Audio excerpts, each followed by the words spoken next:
Getting into it, kind of tell me like what your goals are for media interviews. What do you hope to do? I hope to, as you said, be able to take control of interviews and be able to communicate the most valuable, most compelling reasons for a policy position. What I'd want you to think through those 3 or 4 talking points that you want to prepare, and how are you going to bring those to life? So the thing that I find is often missing with interviews is that we haven't connected the talking point to what average people deal with. So we make these statements such as, well, school choice is really important, it helps kids, we need to have more of it, and we make statements, but we never bring it to life. So the way I think about a talking point, so just one talking point is one answer, is what is the point I'm making, and how do I work something in that relates to the average person? So sometimes it's talking about a specific school. So I always say first place you start is an example. So if you're going to make a statement, you then have to prove it with an example. So if you're going to say you're doing ESAs today, right? If you're going to say education savings accounts, you need to then point me to a state that's already done it, a family that it's helped. What is the example that proves the point you're making that ESAs are great? So if I wanted to, here's how I'd draw it out. If I wanted to say, I'd figure out the point of the talking points. A journalistic term is don't bury the lead, because you want to start with the point. I would say ESAs, and I would spell out education savings accounts, since not everybody knows what they are helping families and most important kids. So here's maybe how I would then work this talking point in. I would say, well, when we see with the education savings account, we already see that it's helping families and specifically kids learn better. All we have to do is take a look at the first state that incorporated this, the state of Arizona. So in 2011, they decided to use ESAs, and since that time, 8,000 kids are already using them. And that number speaks for itself, because if it wasn't working, people wouldn't want it. And when we see more and more states start to incorporate this, you find that this is what families want. That's just a tip on how to deal with that. So I usually think, what's the example? What's the data point? And here's a big one. Is there any way for you to personalize this? Don't force it. But for example, if I'm going to talk about healthcare, one of the things I always bring in is that I'm a small business owner and buy my own health insurance, and my premiums have tripled ever since the Affordable Care Act came to be.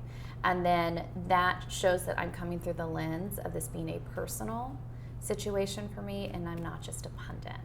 So that's how I usually think about talking points. Develop 3 or 4. Think of ways to try to bring that to life, because what you'll find is when you know a lot about a topic, and I know that you're educated, you're smart, sometimes we make these intellectual arguments, and then the people we're debating make these emotional appeals. And so what we're trying to do is take what we know and show the emotional appeal behind it. Connect people to it, use a source of a data point to prove that you're right, but try to say this is how it affects people. The length of answer you're shooting for in live TV is around 20 to 30 seconds. Much. 30 seconds is a lot to fill. It seems like, oh, that's just really short. You can fit a lot into 30 seconds. If you're doing live radio, which we're not going to practice today, but live radio, the attention span is longer, so a radio audience tends to know more than a TV audience. You're shooting around 30 to 45. So in radio, you can add more. Maybe it's another example. Maybe it's combining a personal story with an example. You can add more. But in TV, you have to make it more succinct. And then you talked about the duration of answers for both TV and radio interviews.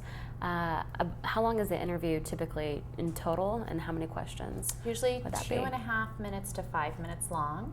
For TV? Both.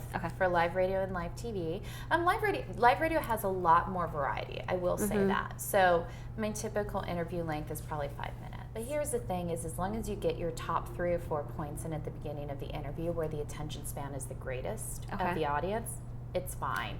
And then you just kind of play with the questions they have from there, or repeat the themes that you want to continue to bring in. That's fine as well. And so let's talk about how you do that. So it's a technique that I talk a lot about. I know you've heard it before, the blocking and bridging, which I talked about. So this is where you always acknowledge what's asked, but bridge to where you want to go. So I'm going to give you an example today. So it's pretty easy to talk about let's do candidates right now. So Mm-hmm. let's say today I want to give you a talking point. You're going to interview me. Okay. I'm just going to play reporter. Let's say I want to talk about Bernie Sanders today.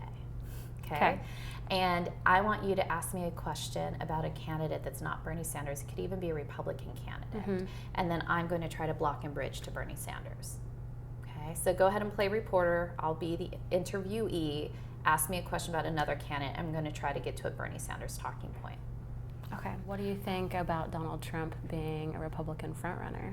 Well, his numbers still continue to go up, and a lot of people are saying that that's due to authenticity. And we could say the same thing about the Democrat ticket. We have a debate tomorrow night, and the one person who seems to be authentic that continues to go up in the polls is Bernie Sanders. I am trying to bridge authenticity. Mm-hmm. So I'm finding something that maybe can connect the two, even though I'm redirecting. Mm-hmm. So what's the point, and how are you going to bring it to life? So think about 3 different angles you can take. Okay. Another couple tips on radio is radio at the end. The last question is usually where can people go for more information. Mm-hmm. So don't waste that as an opportunity for you to be able to say, if you want more information on this, a great resource is X, or if you want to drive them to a website that represents you, figure out where you would want people to go. So I always know that I mention districtmediagroup.com, or you can follow us on Twitter at districtmediadc. Okay. So I just have something prepared, ready to go. Don't waste the opportunity. It's amazing how many people fumble in that last question and don't get to it.